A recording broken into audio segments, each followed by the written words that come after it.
I can never get enough of this guy. I love him. Davis Sanchez, let's bring him in. 3-time Grey Cup champion, San Diego Charger veteran, and very outspoken on Twitter, I might add. Looking at the NFL Conference Championships, Davis, you got quite a bit of reaction. Have you calmed down on Dan Campbell's fourth down decisions coming out of the NFC Championship game? Nope, absolutely not. It's so, I mean, Roddy, you get this. You've been in the game a long time, and you're never shy to share your opinions and strong opinions. I didn't even realize this. So on social, I guess I don't know if it's with stories, Instagram stories only or whatever it is, but folks will read the comments of other folks and then don't actually hear what you said, but they're commenting on the comment. So you saw the video. I mean, you saw the post. I don't know, there's 200,000 views or impressions, whatever the heck it is. And the comments, we're talking about hundreds, like, you're a Canadian moron, you know nothing. And it's all predicated on them saying that I said Dan Campbell is a bad coach and Dan Campbell should be fired. Well, now, yeah. Let's paraphrase what you did say. Paraphrase what you did say, please. Yes. So what I said was, Dan Campbell came on after the game, after he made those terrible decisions, but I will not retract that. He cost them the game. He came on after in the presser and said, I do not regret anything that I said or any decisions I made.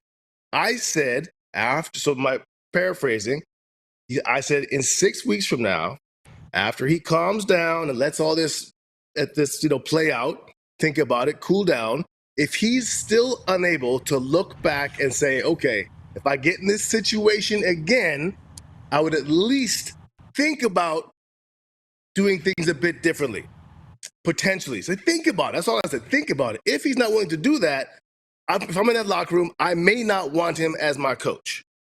If you can't look back after spoiling that lead with that time on the clock, a chance to go to the Super Bowl, and maybe think about potentially doing things a bit differently, I don't want you as my coach. But in saying that, Rod, he's for certain going to look back and find ways that he could have done it different.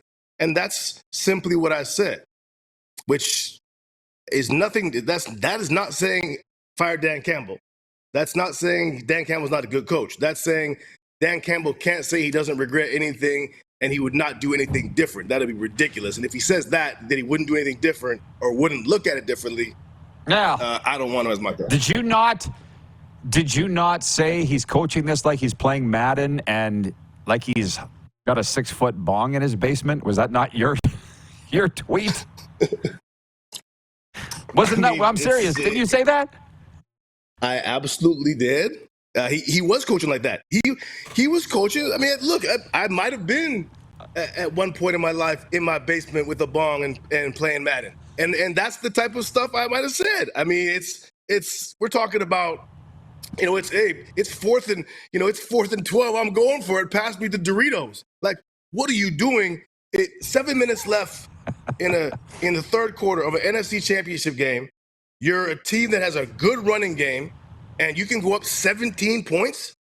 An average NFL team in the NFL game, it's about 4.5 possessions, five possessions and a half. You could run out the clock with 2 long possessions. You could control the ball for most of the rest of the game. I mean, I don't understand what he's possibly thinking. I mean, I get the aggression part of it, Rod. I like his aggression. I don't like his recklessness.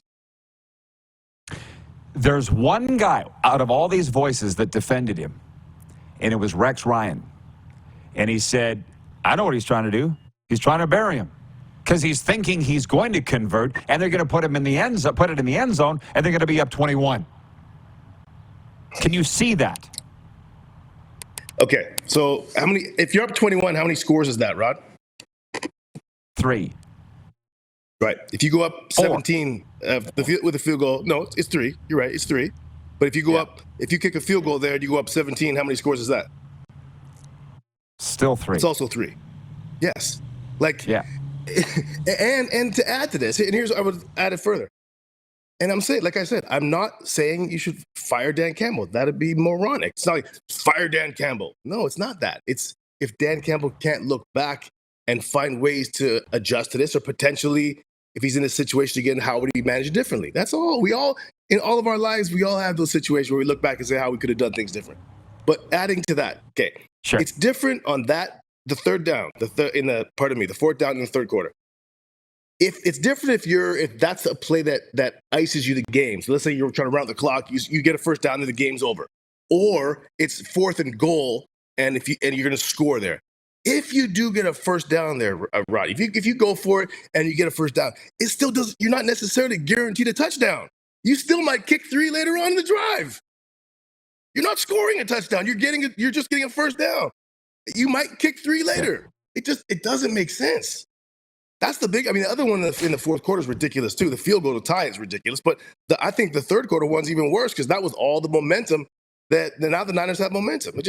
I don't know. It was the turning point of the game, for sure. NFL. Yeah, it was the turning point of the game, no doubt. You come at a Super Bowl? Yes, absolutely. Of course. You're going to be there? Okay, I'll see you there. Of course. Yes. Absolutely. Love it. And I got a funny one for you. Somebody said to me the other day, they said, you and Sanchez, you two get along? I said, we should. I fed him when he was starving to death when he came into Taylor Field to do a game. Remember that?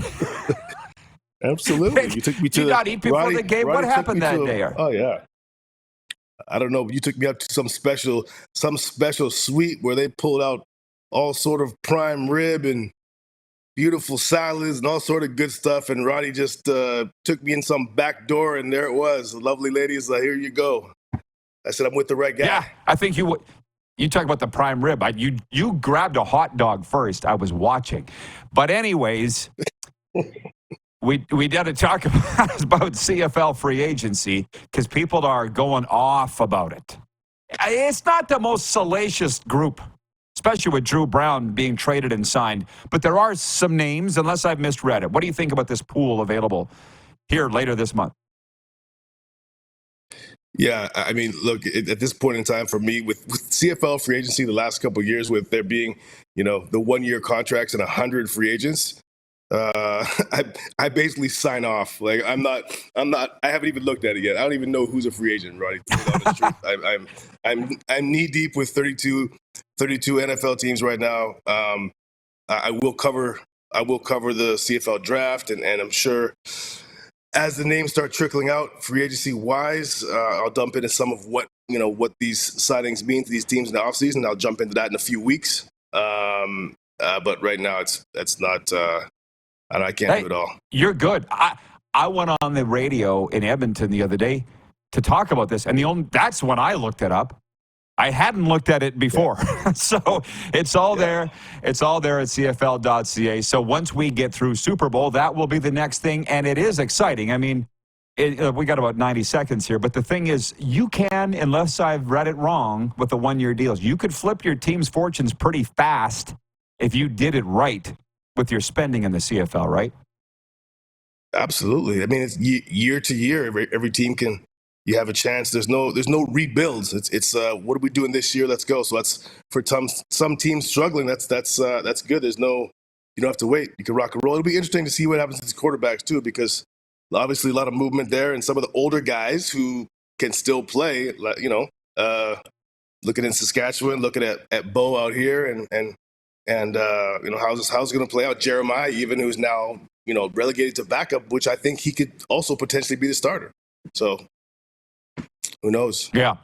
Well, look, I could put this to you on the Vegas Strip, but I'm going to put it to you now. I've heard you called Sanch. Kate Burness calls you Chez. And our guy Luke Molitor, you know how Luke smiles? He calls you Silver Spoon Sanchez. And I don't even know the story behind that. But I don't either. What is the nickname? What's the nickname you prefer, Davis?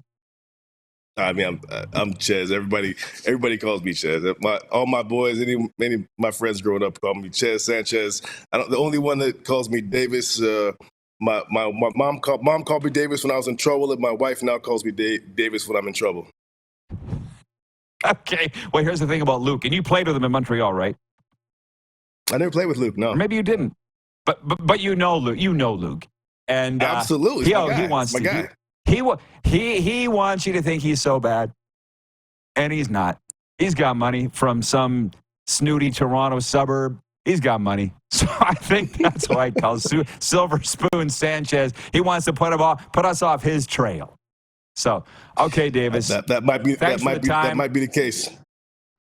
That's what I think it is. Thank you for the explanation. We will see you in Vegas next week. I look forward to it. Thank you. You're doing a great job, Roddy, by the way.